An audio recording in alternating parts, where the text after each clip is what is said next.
There's never been a war that's easier to prevent, and there's never been a war that's easier to end. You could end this war in 48 hours or less.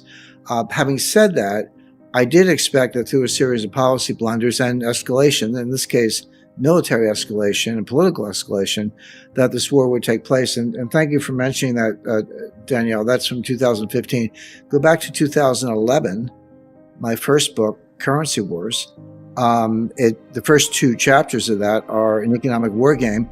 And then later in the book, around on page 250 or so, I have a whole section on Ukraine, Russia, and natural gas. So this has been brewing for a long time. You can go back to the 2008 Bucharest Declaration. But if you wanted to pick one thing, say, hey, when did this thing take a turn for the worse? Right. So that we were on a path to war. That was the color revolution sponsored by Obama and Biden, which was a coup d'etat. I mean, the president of Ukraine at the time, he was pro-Russian. He was nobody's idea of a nice guy, but he was duly elected. They had a democracy, and he was elected, and he had the plurality and a coalition in the parliament. And Obama set out to depose him, and they did. And they put in Poroshenko, who was a U.S. puppet. And at the same time, like 2 months after the color revolution, 1 month before Poroshenko, Putin took Crimea. He said, okay, that's how you want to play. Fine. You move away from neutrality, move towards NATO. I'll take Crimea, your move. And then there was nothing. Putin didn't take 1 square inch during the Trump administration, because Trump is highly unpredictable, but put Biden back in, who was part of the original Obama-Biden team, and here we are again. So you could easily see this coming. Yeah, that's an interesting point that I want to get back to. If the Russians had, the propaganda to put Trump in power, why wouldn't he have done it under Trump? Because they didn't have the propaganda to put Trump in power. That was a lie concocted by Hillary Clinton, pursued by the Democratic National Committee. And, if I'd said that, well, I did say that 6 years ago, but when you said it 6 years ago, you were disregarded as a kook. But now, through multiple investigations, reports, that information is out there. In fact, it's worse than that. Not only was the Trump-Russia, collusion hoax, which has been thoroughly looked at by congressional committees, the Department of Justice Inspector General, the Mueller Commission. Everybody looked at it. Bipartisan, independent, all said the same thing. It was a hoax. It was a fake dossier. It never happened. So not only was Trump not in Putin's pocket, he was the only one who stood up to Putin in such a way that Putin didn't take 1 square inch of territory. He took Crimea under Obama. Now he's taking kind of half the country under Biden. Didn't take anything under Trump. So that completely debunks that. But just to take it one step further, who is in the pocket of the Ukrainians, at least? And the answer is Joe Biden, because of Hunter Biden, who made millions of dollars from Burisma, their large natural gas company. Ukraine is ranked in the low 90s of the most corrupt countries in the world. In other words, it's at the bottom on a corruption list with the most honest countries being on top.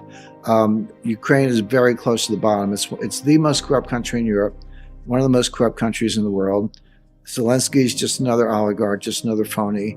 And he just banished 11 political parties that make up the rest of the parliament. He banned all their parties, arrested some of their leaders, took over the state media.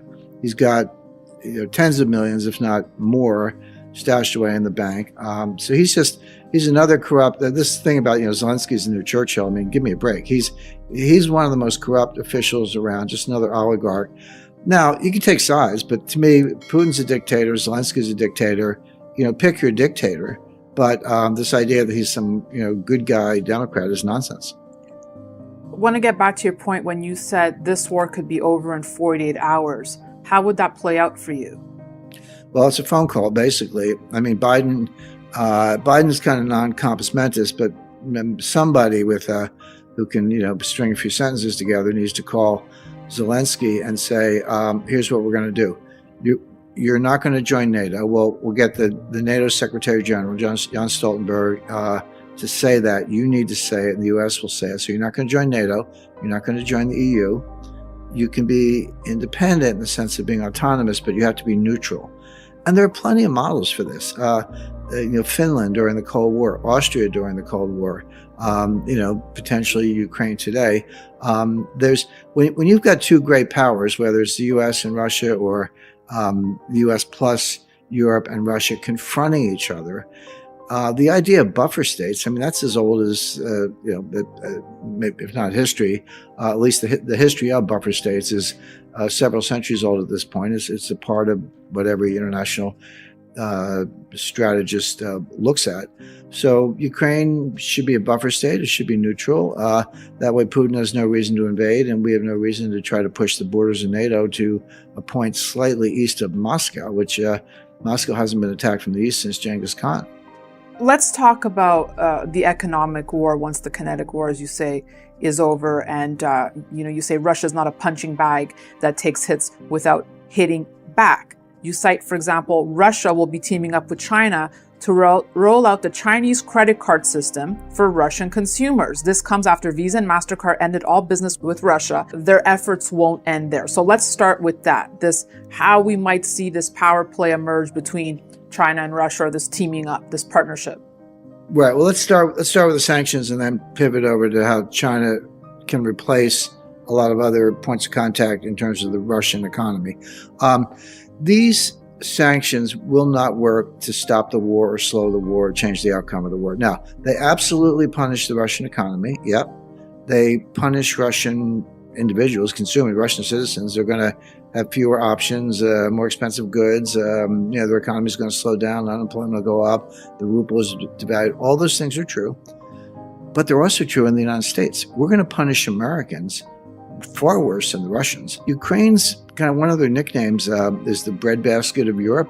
They provide about, Russia and Ukraine together provide about 25% of the grain exports in the world.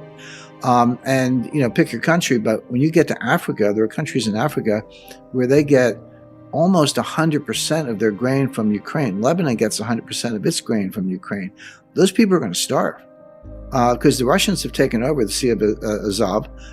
They're working on the Black Sea ports. Odessa's the big one that's left, but Odessa's in their sights. That'll be a month to 6 weeks away because they got to finish up Mariupol and connect the line from Kharkiv to Donetsk and then extend through Crimea. So they have a lot of work to do in the south and the east to consolidate that. But then they'll turn and Kiev's last. Everyone's like, Putin had a 3-day blitzkrieg in Kiev and they didn't do it, so he's failed. That's not true. Where did that come from? That's a Western propaganda narrative to set up Putin as a failure. That was never Putin's plan. Have you seen the Russian battle plans? I haven't, but I know what they're doing just by looking at their operations. Kiev is last on the list. They want to get Odessa first, but when they do, and this may already be the case because the Russian Navy is in the Black Sea, there are not going to be any exports from Ukraine, and the U.S. has banned most exports from Russia. And Russia has retaliated by saying, we're not going to export you anyway, even if you didn't have a ban. You're on our banned list. But you take 25% of the world's grain exports off the market. Tell me what that does to the price of wheat. And by the way, wheat's not just a loaf of bread.